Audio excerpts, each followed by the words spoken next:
E é por isso que nós precisamos buscar a fonte de onde nós podemos ter essa caridade viva, impregnando a nossa alma, para assim podermos amar exatamente como Cristo heroicamente nos ensina a amar no Evangelho.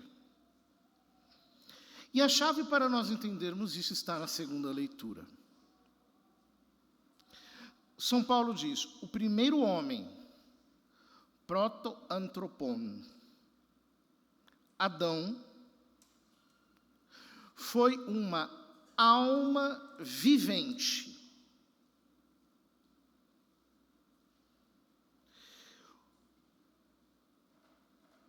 O último Adão, o eschaton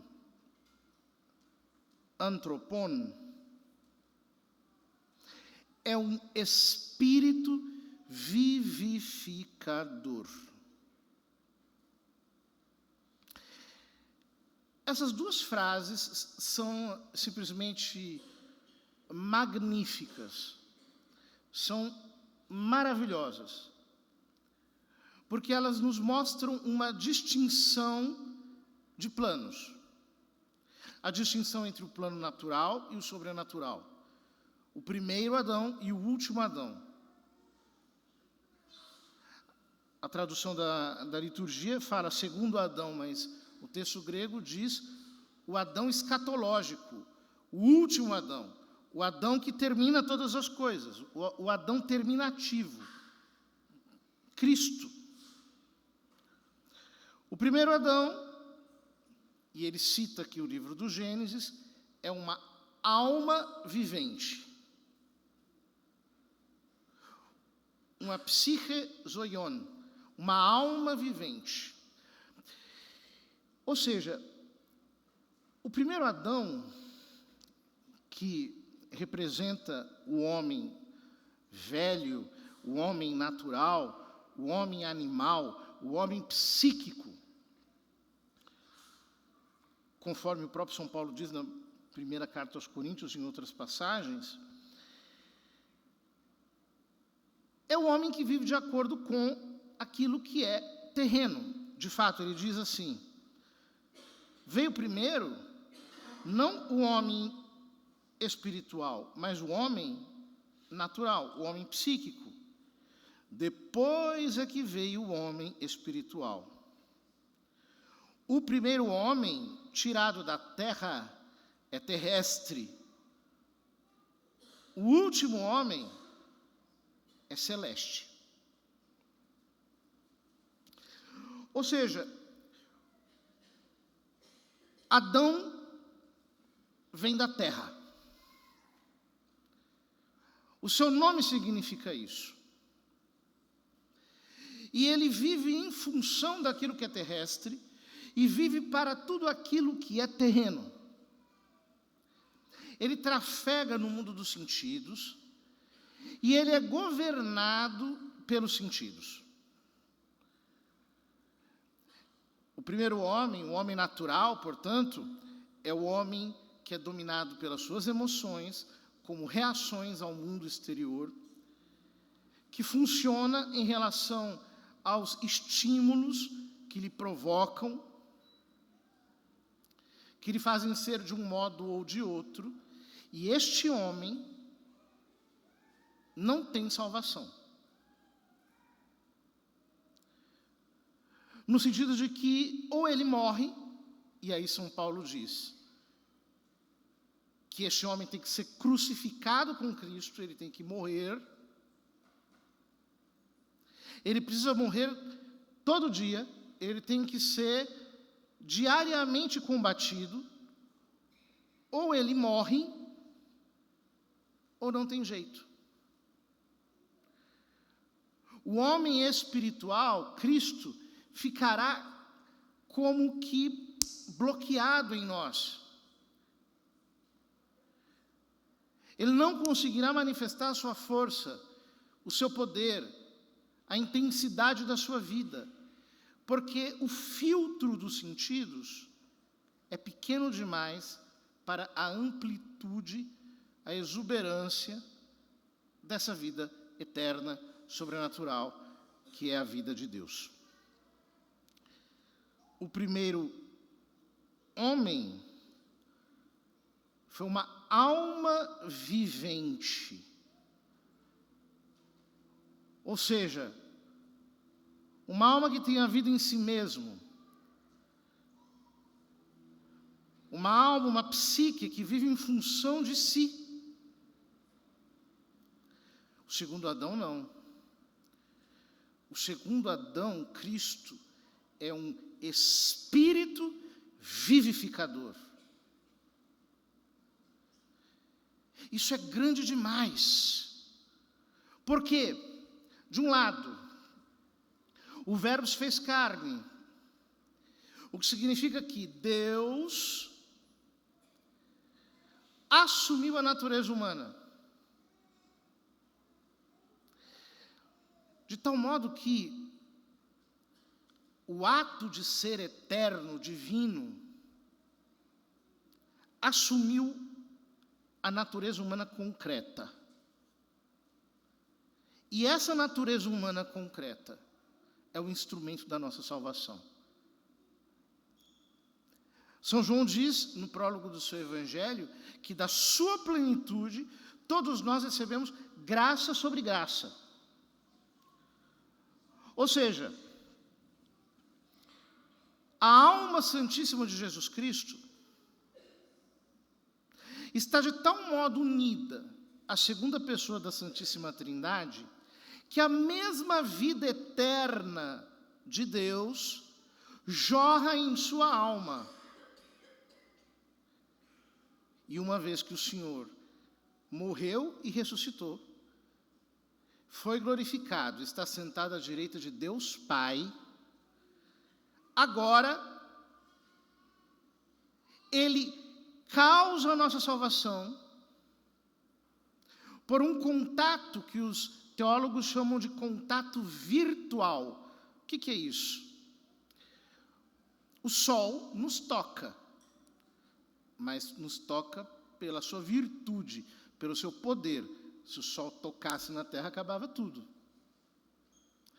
Então ele nos toca pela sua força. Do mesmo jeito, a humanidade santíssima de Cristo nos toca pela força da sua divindade. E isto significa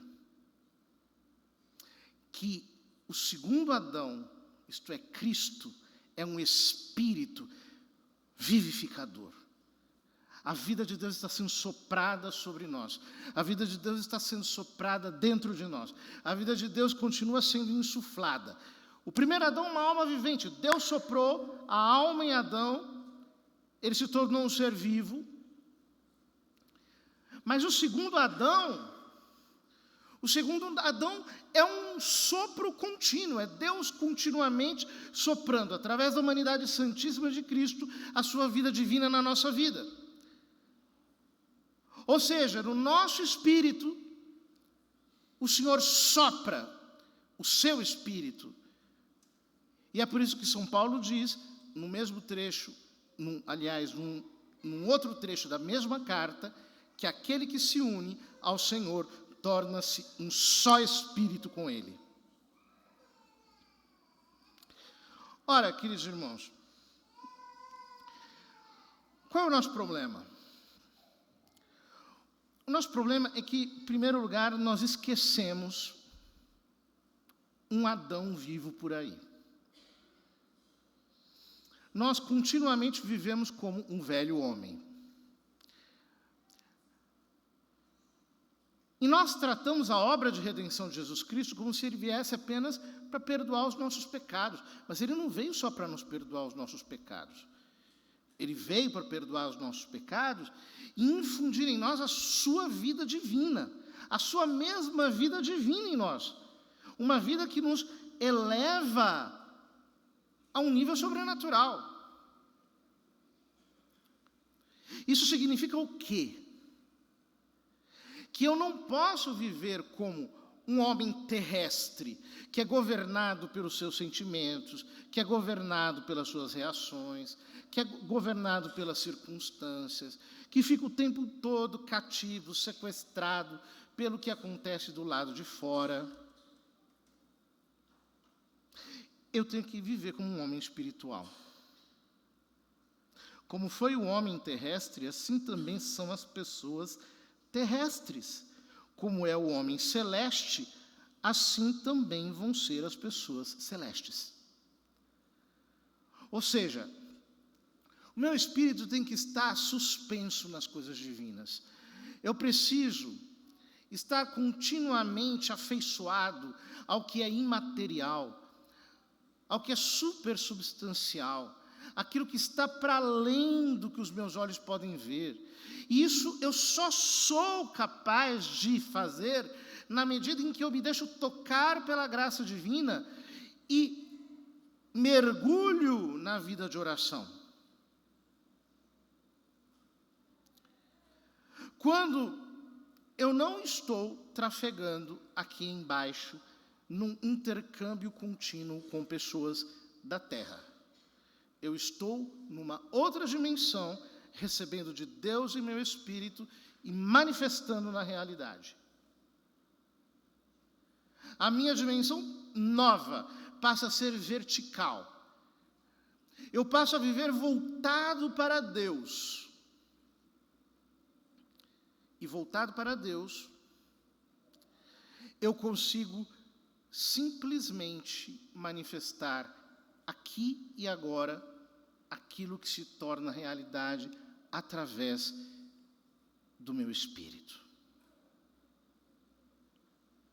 Sem isso, você não vai viver a caridade com ninguém. Por quê? Porque você estará num intercâmbio horizontal.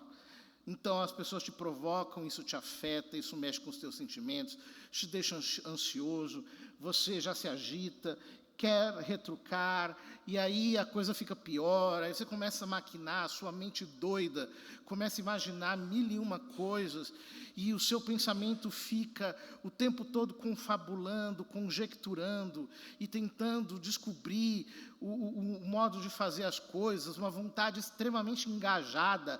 Então você tem objetivos, você tem alvos, você quer persegui-los, exatamente como alguém que foi ativado por qualquer sistema de programação neurolinguística que fica fissurado em dar resultados. Uau, que cansaço!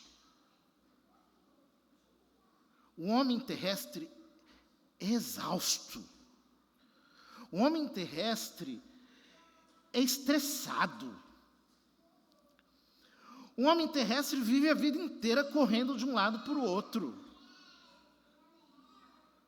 O homem espiritual está flutuando em Deus.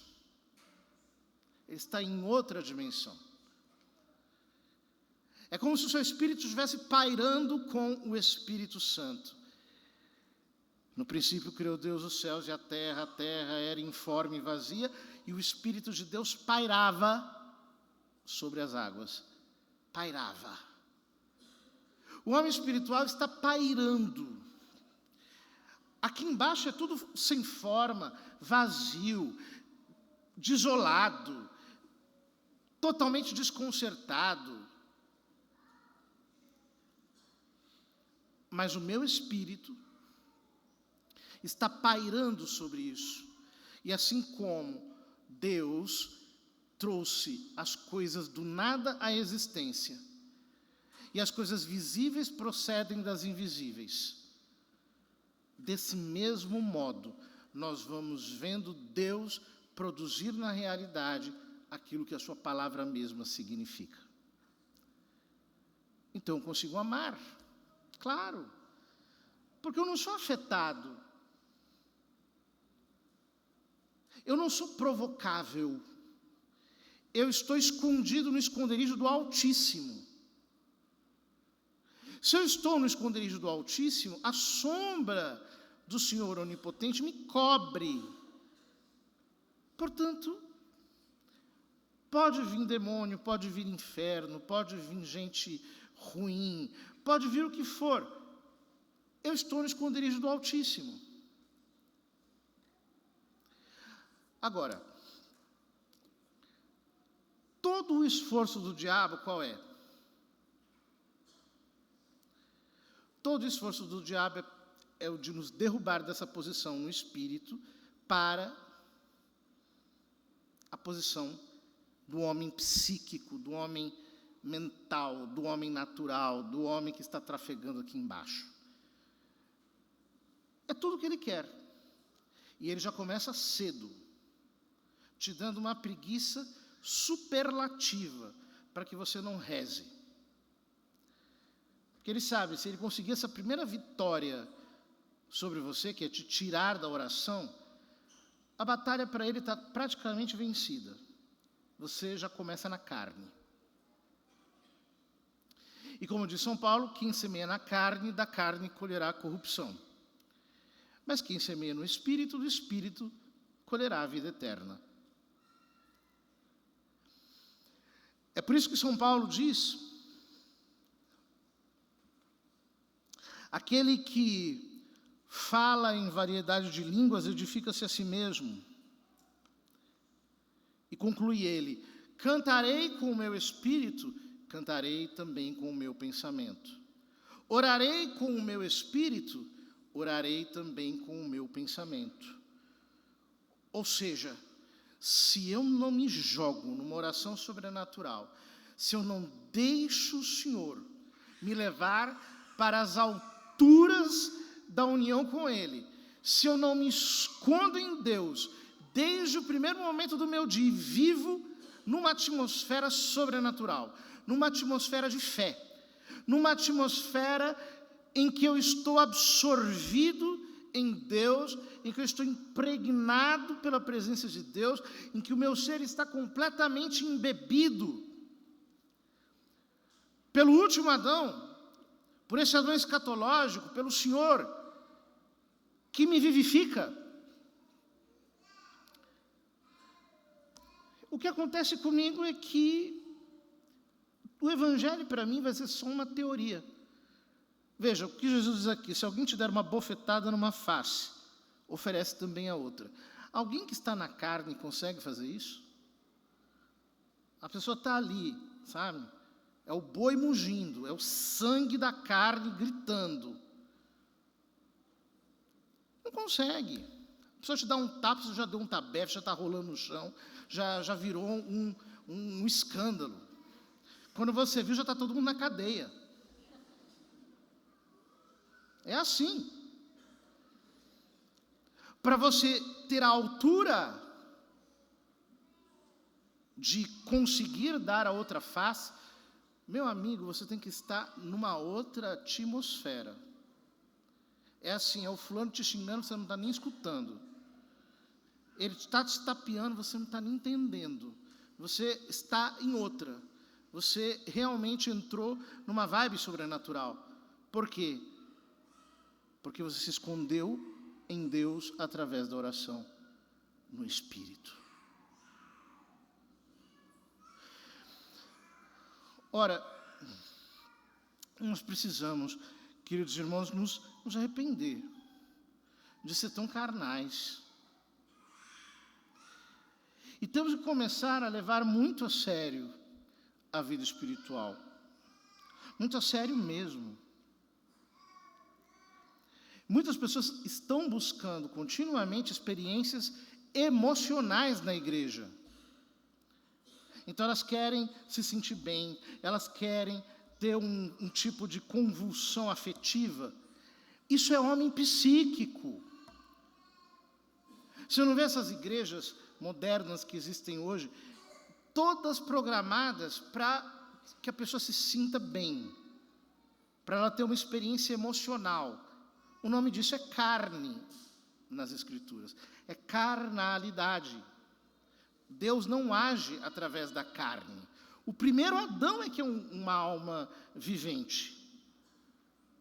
O segundo Adão é um espírito vivificador. Então ele vai agir pela fé.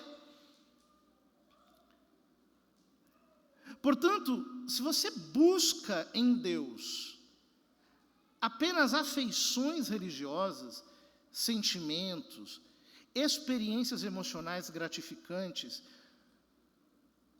é a tua alma sangrando. É o teu ego ainda. Deus não está aí. Jesus disse à samaritana, Deus é espírito. E os verdadeiros adoradores o adoram em espírito e verdade. Espírito. Ou seja, eu tenho que subir, eu tenho que transcender esse nível. Eu tenho que entrar no repouso da fé, no descanso da união com Deus. Eu tenho que permitir que Jesus me leve, pela força da sua Páscoa, pela força da sua ressurreição, para essas alturas. Conclui São Paulo, e como já refletimos a imagem do homem terrestre, assim também refletiremos a imagem do homem celeste. Vejam, é muito interessante essa metáfora que São Paulo utiliza aqui. Ele tinha dito no capítulo 11, sede meus imitadores como eu sou de Cristo. Porém, a metáfora da imitação é uma metáfora externa. Então eu tenho um modelo e eu tento copiar aquele modelo. Aqui a metáfora é mais perfeita. Ele fala de Cristo como um homem celeste, vivo. E ele está dizendo, assim como nós, por sermos seres humanos, refletimos a imagem do homem terrestre, ou seja, somos seres humanos, nós temos a natureza humana,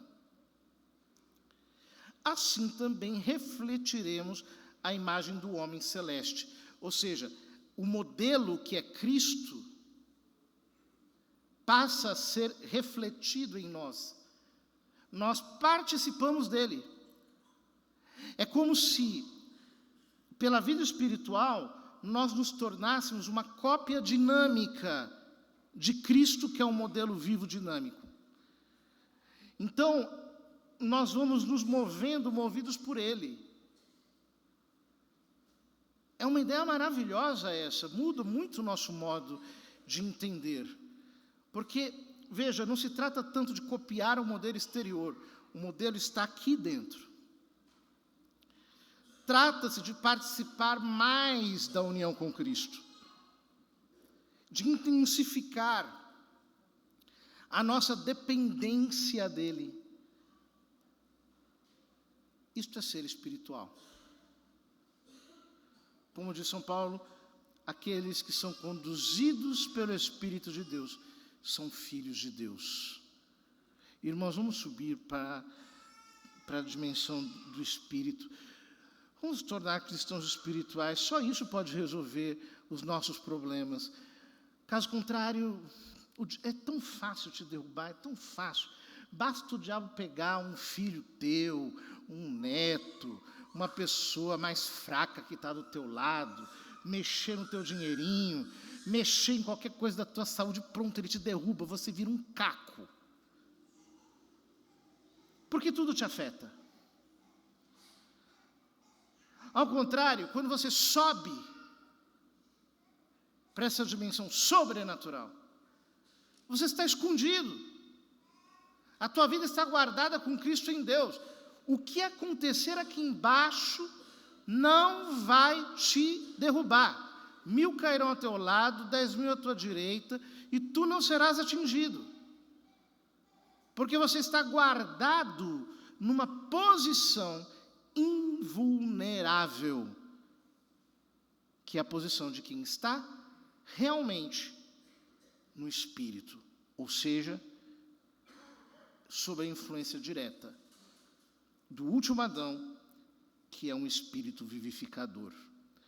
Que o Senhor nos transforme, que Ele nos leve a essas alturas e que nós consigamos, queridos irmãos, manter um alto padrão de vida espiritual, um alto padrão, muita oração, ambiente sobrenatural. Agora que está chegando o carnaval, parece que as portas do inferno se abrem, O ar parece que fica carregado, coberto de pecado. Há uma espécie de lama podre que vai se impregnando, né?